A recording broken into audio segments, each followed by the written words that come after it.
සමහර වෙලාවට අපේ ජීවිතවල අපි සෙවණැල්ල වගේ ආදරය කරපු අපේමයි කියලා හිතපු කෙනෙක් එක්ක නොගැලපීම් මතභේද ඇති වෙලා දුරස් වෙන්න සිද්ධ වෙනවා. හිත ඇතුලෙන් මහා මෙරක් තරම් ආදරේ තියාගෙන ඇයි අපිට මෙහෙම වුනේ? අපි අතර තිබ්බ නොගැලපීම් ජයගෙන අපිට ආයේ කවදා හරි එකතු වෙන්න බැරි වෙයිද කියලා තනියම හිතලා අඬපු රැවල් ඔබටත් තිබුණාද? අද අපි විශ්වයෙන් අහමු ඒ ආදරේ නැවත ඔබේ ජීවිතයට ළඟා කරගන්නේ කොහොමද? ඔබ දෙදෙනා අතර තියෙන අභියෝග ජය ගන්න විශ්වය දෙන මඟ පෙන්වීම කුමක්ද කියලා. ඔබේ හදවත සංසුන් කරගන්න. ඒ විශේෂ පුද්ගලයාව ඔබේ සිතට මවා ගන්න.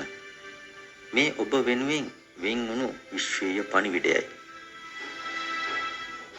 අපි මුලින්ම බලමු මේ වෙලාවේ ඔබ දෙදෙනා සිටින මානසික මට්ටම සහ ශක්තිය කෙබඳුද කියලා. මේ වෙලාවේ ඉන්නේ ඊටාම සමබරව සහ සාධාරණව හිතන්න උත්සාහ කරන තැනක. ඔබ කැමති නෑ තවත් ප්‍රශ්න ඇති කරගන්න. ඔබට ඕනි කොහොම හරි මේ ප්‍රශ්න වලට සාධාරණ විසඳුමක් හොයාගෙන පැහැදිලි තීරණයකට එන්න. ඔබේ හිත ඇතුලේ ලොකු ආශාවක් තියෙනවා සම්බන්ධතාවය ආයේ නිවැරදි මඟකට ගන්න. දැන් අපි බලමු ඔවුන්ගේ පැත්තෙන්. ඔවුන්ගේ හදවතෙත් එකතු වීමේ සතුටු වීම සහ ඔබේ ආදරය පිළිබඳ මතකයන් තවමත් ඒ විදිහටම තියෙනවා. ඒත් මෙතන පොඩි බාධාවක් තියෙනවා. සමහර විට ඔවුන් වටා ඉන්න අයගේ හෝ බාහිර පාර්ශවයන්ගේ යම් යම් බලපෑම් නිසා නැත්තම් උපදේශ නිසා ඔවුන් ඔබට ඍජුව තමන්ගේ හැඟීම් ප්‍රකාශ කරන්න මැලි වෙනව වෙන්නත් පුළුවන්. එතකොට ඔබ දෙදෙනා අතර තියෙන ඇත්තම නොගැලපීම සහ යටි දිය වෙන බාධාවන් කුමක්ද? අපි බලමු. ඔබ දෙදෙනා අතර තියෙන ලොකුම අභියෝගය තමයි අතීතය. අතීතේ වුණ රිදවීම්, සිත් රිදීම්, වචන මේවා අතහැරලා ඉදිරියට යන්න දෙදෙනාටම තවමත් යම් අපහසුතාවයක් තියෙනවා. ප්‍රශ්න අමතක කරලා අතීතයට බාර දීලා අලුත් පිටුවක් පෙරලන්න දෙදෙනාගෙන් එක්කෙනෙක් හෝ තවමත් බියෙන් පසු වෙනවා. මේක හරීම සංවේදී තැනක්.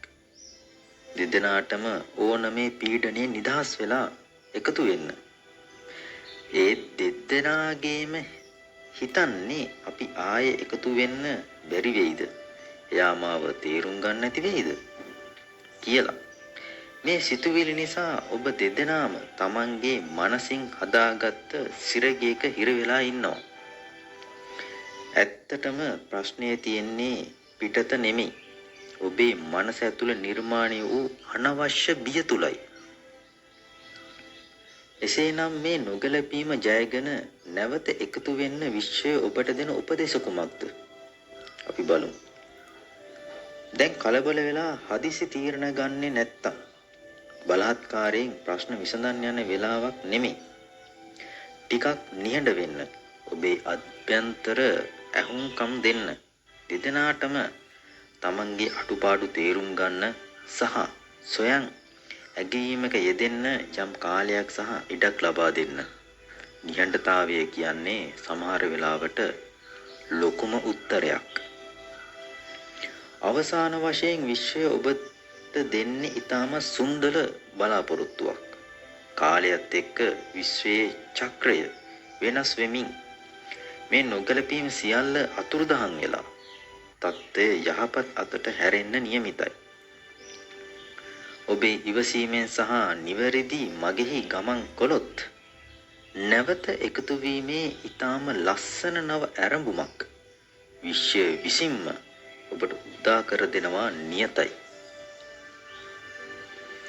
මතක තබා ගන්න මේ එකතු වීම සිදු වෙන්නේ හදිස්සියෙන් නම් නෙමෙයි. නියමිත කාලයේදී නියමිත මොහොතේදී. ඒක නිසා හදිස්සි වෙන්න එපා. මේ පණිවිඩය ඔබේ හදවතට තදින්ම දැනුණා නම් ඒ සුන්දර ශක්තිය විශ්වයට මුදා හරින්න පහලින් yes කියලා කමෙන්ට් කරන්න. ඒ වගේම මේ වීඩියෝ එකට ලයික් කරන්න.